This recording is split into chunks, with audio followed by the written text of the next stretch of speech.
भैया आलू खेत दिखाओ तो ही आपके। देखें आलू के मेड़ी चढ़ चुका बा। आलू मेड़ी चढ़ चुकी बा एकदम। सींचे कहा है, एक पानी सींच उठे ओकरे बाद फिर तैयार हो जाए, खोदे लायक हो जाए। देखें आप सब,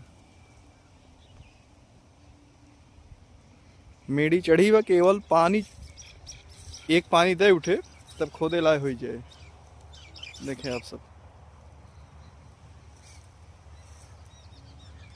देखें भैया।